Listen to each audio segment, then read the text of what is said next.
in this section, in this video actually, I'll be continuing with section 6.4, and we'll be giving an example of another problem that involves integration by parts, and it involves trigonometry, because whenever you have trigonometric functions, okay, trigonometric functions will not disappear, okay, after you differentiate or integrate. Okay, whenever you're doing integration by parts, you'll be converting a complex integrand to a more simpler integrand, okay, and when you try to differentiate and integrate, some of those terms might actually disappear, okay, making your integrand simpler. In this case, let's consider that you have a question where we have this curve y on the yx plane, okay, and we have this semicircle, okay, and this has got equation x is equal to r cos theta and y is equal to r sin theta. Okay, x is equal to r cos theta and y is equal to r sin theta. Okay, from 0 is less than or equal to theta, which is less than or equal to pi. Okay, so from 0 you're starting, okay, at this point t is equal to 0, okay, and at this point t is equal to pi. Okay, so from t equals 0 till t equals pi, we have this particular curve, okay, and we have the value r coordinate over here minus r over here for x, and we have r over here for y, okay, and this region over here, okay, which is a semicircle, is rotated 360 degrees about the x-axis, okay, about the x-axis you're rotating this 360 degrees, and you're getting a solid revolution. Now notice that since this is a semicircle, the solid revolution is going to be a sphere. Okay, so the solid revolution over here is going to be a sphere. The question is find the volume of this sphere. Okay, find the volume of this sphere. Okay, so we have a solid revolution by rotating this semicircle over here 360 degrees about the x-axis, and need to find the volume of this sphere. We know from prior knowledge in geometry that the volume of a sphere is v is equal to 4 by 3 pi r cube. Okay, so we do know that the final answer should be 4 by 3 pi r cube. Okay, but over here we need to use integration to prove this formula. Okay, so we know from back in section 6.2 that the volume of revolution is equal to v equals pi into the integral of y square with respect to x. Okay, y square with respect to x, where the limits are going to be from minus r till r. Okay, but notice that over here we are having parametric equations describing a curve. Our curve is described using parametric equations. Okay, so we can use parametric differentiation. We can substitute the dx with the dx by dt. So you get this is equal to pi into the integral for pi into the integral for y square into dx by dt times dt. Okay, this will have limits from 0 till pi, okay, because the limits for t is from 0 till pi. The limits for x are from minus r till r. The limits for x is from minus r till r. And notice, okay, we can easily do the Cartesian integration as well. Okay, because let's find the Cartesian equation. We have x equals r cos theta, we have y equals r sin theta. Okay, we can easily find that cos theta is equal to x by r, sin theta is equal to y by r. This is P3. This is back from P4 chapter 3 when you discussed parametric equations. When you have trigonometric expressions, try to isolate the trigonometric identity, a trigonometric ratio, and try to use the trigonometric identity to help you find the Cartesian equation. We know that cos square theta plus sin square theta equals 1. Therefore, x square by r square plus y square by r square is equal to 1, and thus x square plus y square is equal to r square. Okay, and you can rearrange this. You can get y square equals r square minus x square. Okay, and we could take the square root on both sides, but we do not need to find y square y, because our expression is y square. Okay, so we can just leave it over here. I mean, even this is an acceptable Cartesian equation, even this is an acceptable Cartesian equation, this is also acceptable. Y equals plus the positive square root of r square minus x square. This is also an acceptable Cartesian equation. Over here we need y square, so we can just leave it over here. Y square equals r square minus x square. Okay, when you substitute that over here, you get pi into the integral from minus r till r for r square minus x square, the whole with respect to x, and that becomes, when you integrate this, you get pi, okay, r square, when you integrate with respect to x, you get r square x square, when you integrate with respect to x, you get x cubed by 3 from minus r till r. Substitute the limits, you get pi into r, when you get r cube minus r cube by 3, so you get, for the first one, 2r cube by 3. When you substitute minus r, you get minus r cube minus of minus r cube by 3, that is minus of minus, that is plus 2r cube by 3. Overall this simplifies to 4 by 3 pi r cube, which is your solid revolution over here. So 4 by 3 pi r cube is the volume of a sphere, okay, and this is using the Cartesian version. Now let's say that instead of using the Cartesian version, we want to use the parametric version of this. So we have y square into dx by dt with respect to t. Okay, so substitute, we have pi, okay, this was the first method. Okay, we have pi into the integral from 0 till pi y square is going to be r square sine square theta,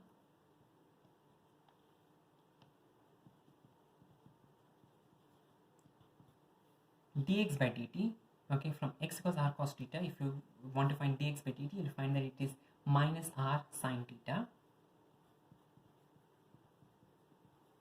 the whole with respect to theta, okay, minus r square are both constants, I can take them all out, I get minus pi r square into the integral from 0 till pi for sine cube theta with respect to theta, sorry, pi r cube, excuse me. Okay, so minus pi r cube into the integral of from 0 till pi for sine cube theta with respect to theta. Now, okay, minus pi r cube is a constant, but we do need to evaluate this thing. Okay, so for this, let's write down, for this one, definitely we will not be able to integrate this directly. We do know the integral of sine theta, but we do not know the integral of sine cube theta. So over here we'll try to use integration by parts. Okay, so the integral from 0 till pi for sine cube theta with respect to theta, okay, this we can write it as what are you going to integrate, what are you going to differentiate? Okay, you're going to, even though there is a constant 1, we're not going to integrate that. We're going to actually break the sine cube theta into, from 0 till pi for sine theta into sine square theta, the whole with respect to theta.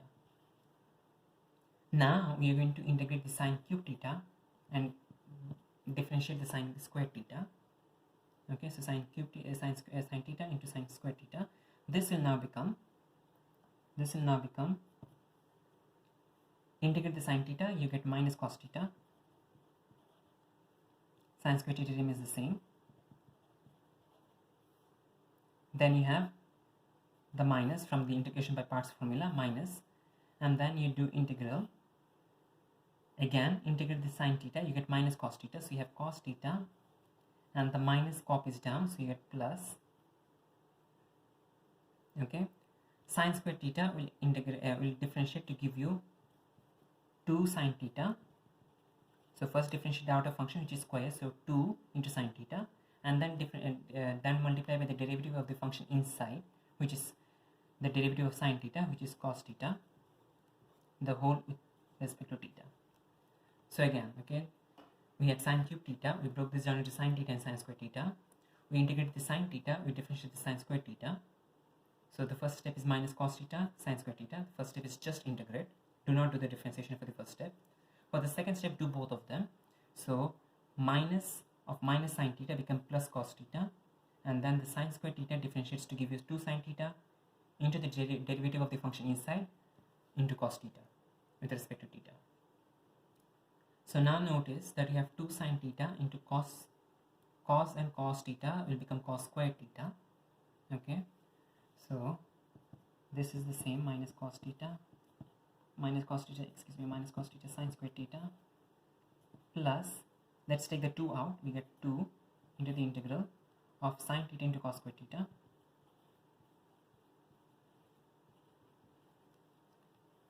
Okay, so you have sine theta into cos square theta. Now we had a complex expression to be integrated. We still have a complex expression to be integrated. Okay, this neither of the expressions are easy, okay, to be integrated. Okay, so we had a complex integrand. The answer is also complex integrand. Okay, so but we still can do something over here. Notice that cos square theta, we can rewrite this as 1 minus sine square theta.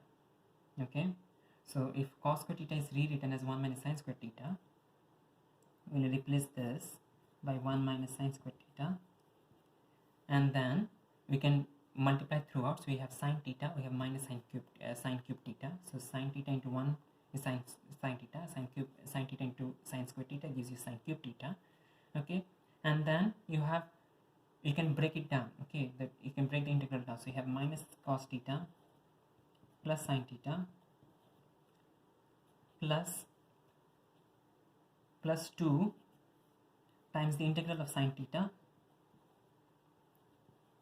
minus 2 times the integral of sine cube theta.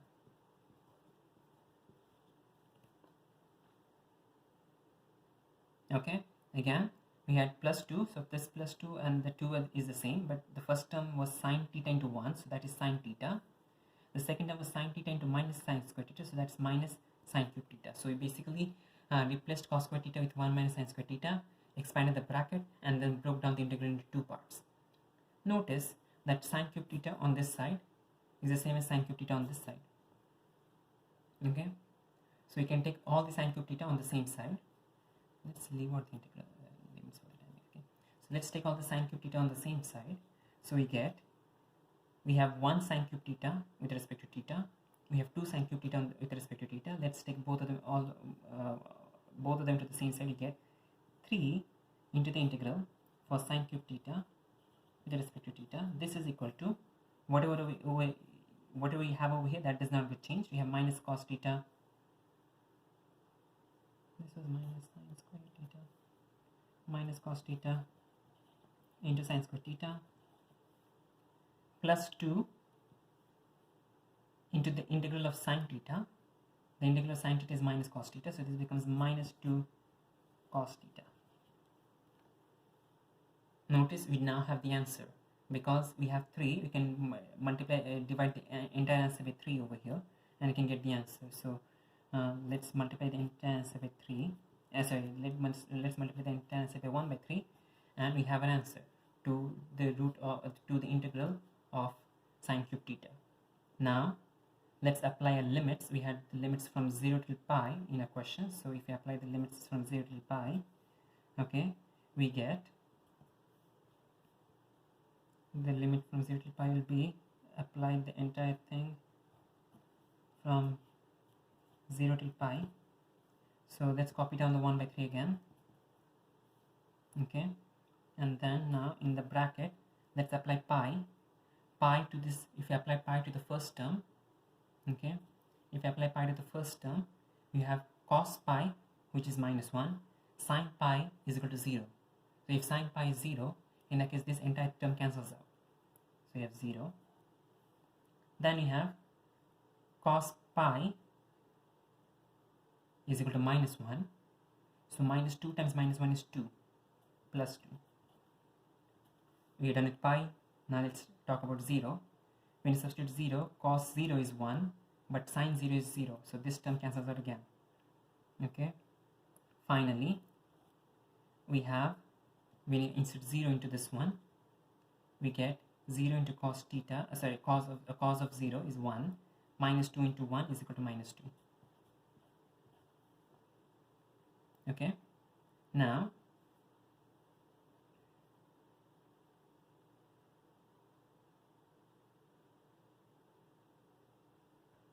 finally we can express this as 1 by 3 into 2 minus 2, that is 4 by 3. So overall the answer is 4 by 3.